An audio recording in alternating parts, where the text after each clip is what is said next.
Hello and welcome back to our session about pie chart. So, before we will diving into Mermaid, let's talk about pie charts. Pie charts in Mermaid are circular statistical graphics used to represent numerical propositions. So, each slide of the pie represents a part of the old dataset. They are particularly useful for illustrating data distribution and comparing individual segments to the total. So, to create a pie chart in Mermaid, you need to use the pie keyword, followed by the data you want to visualize. Let's talk about the basic syntax. So, let's see the first example. Let's write, first of all, we need to create the mermaid part.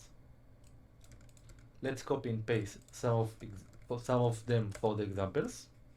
Okay, now let's start. First of all, we will need to write the pie keywords.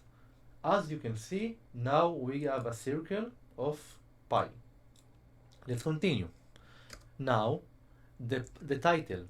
I want the title will be Netflix. As you can see, we have a white Netflix color. Now, we will need to do the part of the category. The category is representing the category or a segment in the chart. So, let's say time spent looking for movie. Okay, and let's say the value is 90. Okay, as you can see, now we have the whole piece, all for the time spent looking for the movie, and it's a 100%. Now, let's say we want time spent watching it. If we will keep it on the value of 90, we can see that 50% is for the time spent looking for a movie and 50% is for time spent watching it. It will not show the value of the category, it will show the percent of the slice from the old datasets. So if I will change it from 90 to 10, it will be 90% and 10%. Okay, now let's continue with another example. Let's say that the title is What Voldemort doesn't have, and the answers will be friends,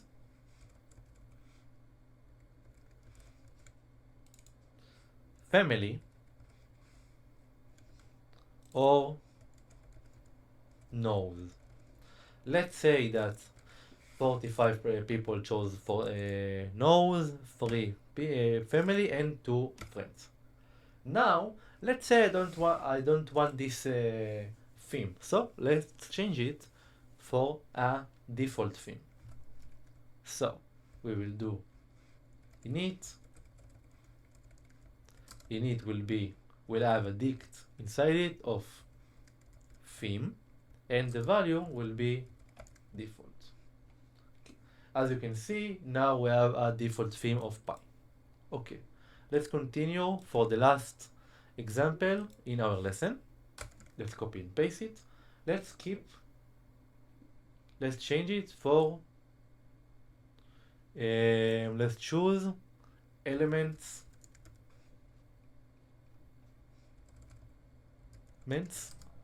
in product X. So let's keep these answers, and now let's change the theme.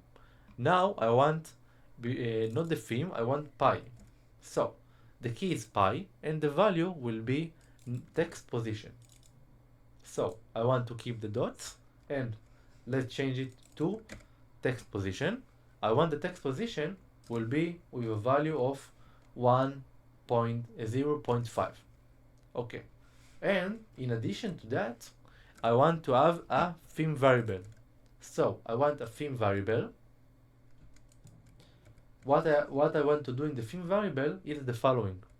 I want a key name pi outer stroke width. So let's write pi outer stroke width. I want the width will be 5 pixels. And that's it. So as you can see, now we have a bigger circle. I will change the number so you can see it. Okay, so now look on the width of this circle and look on the width on this circle. Let's change it to 10 pixels, and now you can see the circle is bigger. Let's change it to 15, and as you can see, the circle is bigger. Also about the text position of the pi, if we will change it to 1.2, there will be a lot closer. If I will change it to 0.1, they will be much closer. So if I will make them bigger, they will be far from each other. So 1.5 is a good number. Okay, so that's all for this lesson. I hope you understand what are the pie charts and the syntax of pie charts. I will see you at the next one. Bye bye.